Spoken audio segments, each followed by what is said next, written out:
You cannot understand the modern African American pulpit without understanding one name, Dr. A. Lewis Patterson Jr.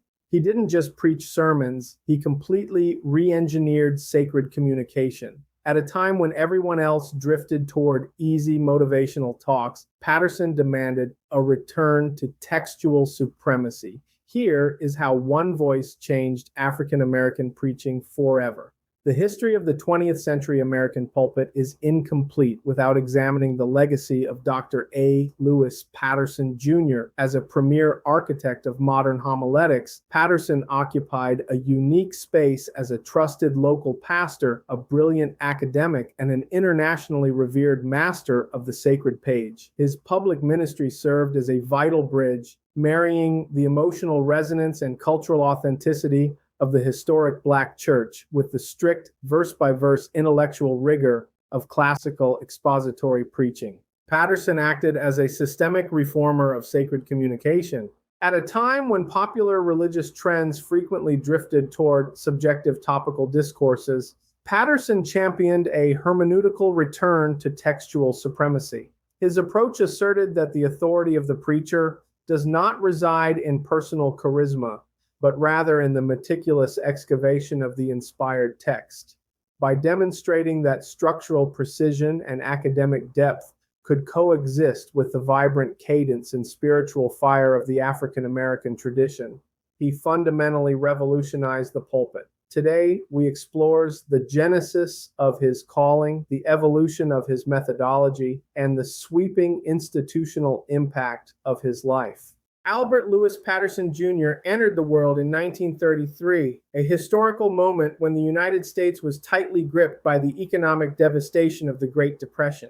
Within his domestic sphere, Patterson was immersed in a familial heritage that prioritized Christian values as an indispensable framework for human dignity. The domestic life of his youth functioned as a primary academy of faith, treating the biblical text as a living, authoritative guide that dictated daily ethics and personal resilience. This parental piety deeply conditioned the young Patterson's worldview, planting the conceptual seeds for his lifelong conviction that the Word of God was the only reliable foundation for human existence.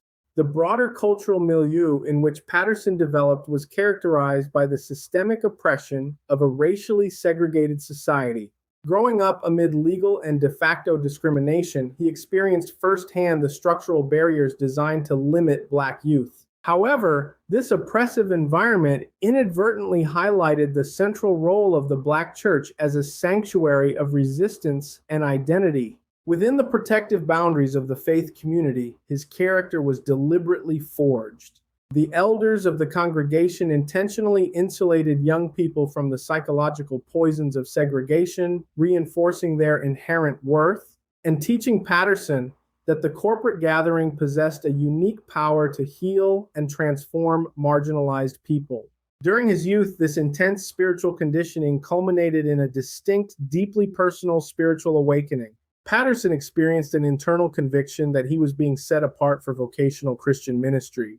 Critically, this internal awakening was quickly recognized and validated by the seasoned spiritual discerners within his local church. Congregational elders noted an unusual spiritual maturity and gravity in the young man that far exceeded his chronological age. By confirming his subjective internal call through objective external observation, these leaders provided the essential ecclesial affirmation required to confidently launch his public ministry. Recognizing the immense intellectual demands of his emerging calling, Patterson threw himself into his early academic training with remarkable intentionality. He focused heavily on mastering the tools of literacy, composition, and classical public speaking. His scholastic pursuits were marked by a rigorous self-discipline, recognizing that clarity of thought is the prerequisite for clarity of speech. Rather than relying solely on raw emotional enthusiasm, Patterson sought to cultivate a sharp, disciplined intellect. These initial educational endeavors built a sturdy cognitive framework and a scholarly discipline that prepared him for deep textual analysis. The practical synthesis of his family heritage, spiritual awakening, and educational discipline occurred when Patterson began delivering his initial test sermons as a young man in local congregations across California and Texas. Transitioning from a localized calling to a broader platform necessitated a structured intellectual environment, driving Patterson to enroll in the Bishop College and seminary programs. This educational pivot was fueled by a deep desire to master the historical frameworks of the faith rather than relying strictly on inherited traditions. He dedicated thousands of hours to the painstaking study of biblical languages and historic church traditions.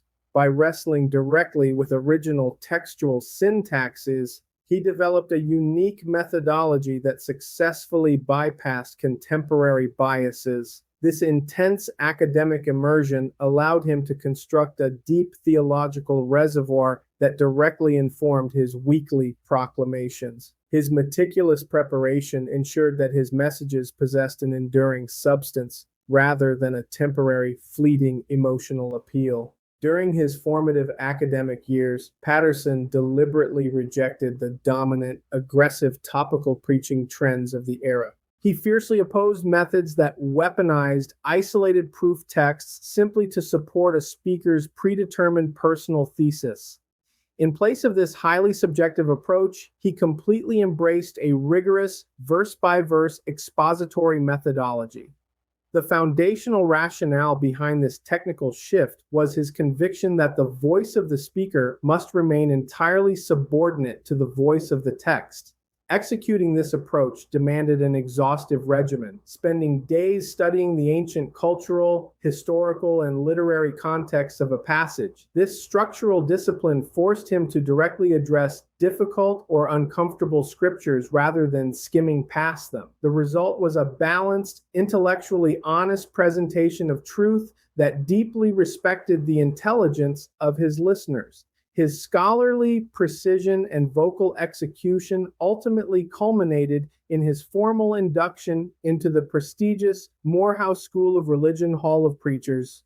This major milestone served to bridge the historic divide between academic theological institutions and the practical execution of pulpit ministry. Operating under a firm lifelong learning philosophy, he maintained that an effective minister must remain a dedicated student throughout their entire career. To prevent intellectual stagnation, he continually updated his library with modern commentaries, theological journals, and sociological data. The final evolution of his academic development was the transition from consuming scholarship to producing it through published textbooks. He sought to democratize his insights, synthesizing decades of intensive research into his premier work. Prerequisites for a good journey. By codifying his principles, he provided practical tools for under-resourced pastors worldwide who desired to elevate the biblical standards of their own pulpits. In 1970, Patterson made a critical strategic decision that would define the remainder of his life and ministry. He accepted the formal call to become the senior pastor of Mount Corinth Missionary Baptist Church in Houston, Texas. This installation marked the beginning of a 44-year tenure characterized by remarkable administrative stability and mutual respect. The longevity of this relationship was achieved through a deliberate commitment to transparency and shared sacrifice.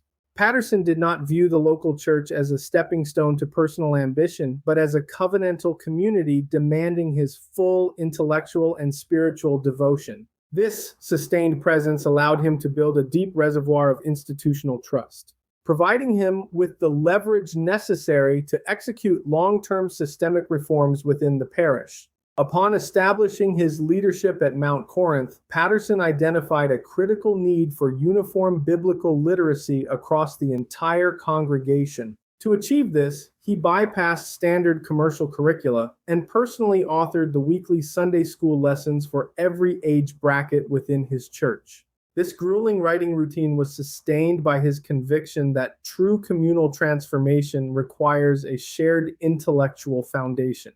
By serving as the primary theologian for his lay people, he raised the standard of scriptural comprehension throughout the church. This rigorous system forced his lay teachers to master complex theological concepts, turning the local church into a dynamic center for continuous adult and childhood education. Under his administrative guidance, Mount Corinth experienced massive numerical growth, which necessitated a significant expansion of its physical campus facilities. Managing this physical and fiscal evolution required a sophisticated understanding of organizational leadership. Patterson steered these capital campaigns with an uncompromising insistence on strict financial transparency, ensuring every expenditure was audited and accounted for. The expanding brick-and-mortar structures became a physical manifestation of the spiritual health and institutional integrity that he cultivated from the pulpit. Patterson recognized that a church focused exclusively on internal matters fails its biblical mandate, utilizing his platform to advocate for social justice, economic development, and educational equity. He established strategic partnerships with local civic leaders to funnel resources directly into underprivileged neighborhoods, creating programs that provided critical social services to vulnerable families within the inner city of Houston. This community advocacy was driven by a holistic understanding of the Christian gospel, which insists that the church must address the physical and systemic suffering of its neighbors. By staying rooted in one soil for over 4 decades, he watched children grow into elders under his care, proving that the ultimate measure of pastoral success is found in the slow, faithful cultivation of a local community. Patterson's impact extended far beyond the local parameters of his Houston parish, triggering a widespread paradigm shift across the landscape of the African American church. He is widely revered across diverse denominational lines as the undisputed Godfather of Expository Preaching within Black sacred traditions. This title was earned through his ability to resolve a long-standing artificial tension within the field of homiletics, the perceived divide between intellectual mechanics and cultural expression. Before his widespread influence, certain sectors of the academy falsely assumed that rigorous verse-by-verse exegesis would stifle emotional vitality. Patterson completely dismantled this assumption, demonstrating that a speaker could remain deeply emotional, prophetic, and culturally authentic. By pairing a scientific approach to Scripture with the artistic power of the Black preaching tradition, he fundamentally revolutionized the pulpit. The primary national arena where Patterson demonstrated this methodology was the National Baptist Convention, USA, Inc. Over the course of his historic career, he was selected to preach more than 100 times to these massive national assemblies. His most significant contribution occurred during the 1990 convention in Los Angeles, focusing on the narrative of the woman with the issue of blood. Patterson bypassed standard expectations by delivering a structurally precise, contextually rich, expository lecture that retained immense spiritual power. This presentation completely shifted convention standards, proving that large crowds could be sustained by deep textual analysis rather than superficial rhetoric. In November of 1993, Ebony magazine officially recognized Patterson as one of America's greatest Black preachers. By placing him alongside the nation's most visible civil rights leaders, the publication validated his excellence beyond internal church walls. The feature introduced his unique text-centered style to millions of households, confirming his universal brilliance across the American landscape. For nearly 2 decades, he served as a principal lecturer for the Ministers Division of the National Baptist Congress of Christian Education. Through this vital platform, he methodically trained thousands of pastors in the technical steps of manuscript preparation and structural formatting. Furthermore, he lent his pedagogical expertise as a senior statesman to the premier E.K. Bailey Expository Preaching Conference. Despite his national fame, he chose a path of deliberate humility, frequently driving to the airport himself to pick up guest evangelists. By granting these protégés direct access to his private life, he demystified his talent and revealed the power of true private discipline. This generational investment ensured that his expository methodology was successfully replicated across hundreds of pulpits throughout the nation. The scope of Patterson's work eventually transcended the borders of the United States, developing into a far-reaching global enterprise. Driven by a desire to test the universality of the expository method, he conducted highly successful evangelistic revivals throughout Europe, Asia, and Africa. Executing this international work required a highly sophisticated adaptation of his unique communication style. He understood that idiomatic expressions used in an American context would not translate effectively across geographical and linguistic divides. Consequently, he stripped his presentations of regional jargon, relying instead on the absolute clarity of the biblical text and universal human narratives. A significant portion of Patterson's international focus was directed toward the nations of the Caribbean islands, where he recognized that many pastors in developing nations completely lacked access to vast theological libraries and academic institutions. His international tours functioned as active resource distribution missions, utilizing his platform to provide critical commentaries and lexicons. This hands-on investment significantly elevated the biblical standards of pulpits, cementing his legacy as a true partner to the global church. Domestically, Patterson broke through historic racial and denominational silos by forging strategic partnerships with major cross-cultural ministries. He frequently served as a prominent featured proclaimer for massive organizations such as the Billy Graham Evangelistic Crusade, and collaborated closely with Dr. Tony Evans's prominent urban ministry initiative, the Urban Alternative. His ability to move seamlessly across platforms demonstrated the universal appeal and deep precision of his text-driven expository style. Recognizing that many rural and inner-city pastors could not afford formal seminary costs, Patterson designed a highly mobile educational strategy. He traveled extensively to conduct specialized short-term workshops for at least 14 separate state-level church conventions across the country. These regional events functioned as intensive mini-seminaries, packing his days with critical lectures on hermeneutics and sermon outlining.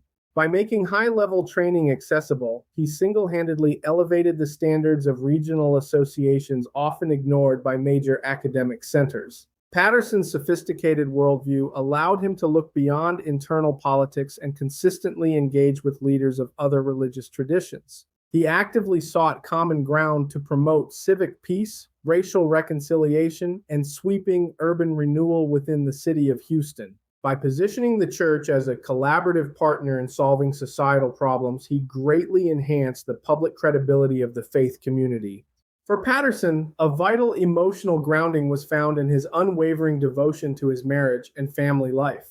He maintained a beautiful, loving partnership with his life partner, Melba Beverly Lorraine Simmons Patterson, with whom he shared the vital responsibility of raising 4 children. In an era where public figures frequently sacrificed relationships, Patterson deliberately prioritized his home. This healthy domestic environment provided the quiet refuge necessary to sustain his exhaustive travel schedules, and his demanding research hours and heavy administrative responsibilities at Mount Corinth. As Patterson entered his twilight years and his stamina naturally began to wane, his commitment to the sacred text remained undiminished. He refused to yield to physical limitations, continuing to ascend the pulpit with immense spiritual passion. His parting messages concentrated heavily on the grand themes of divine hope, perseverance, and gospel legacy.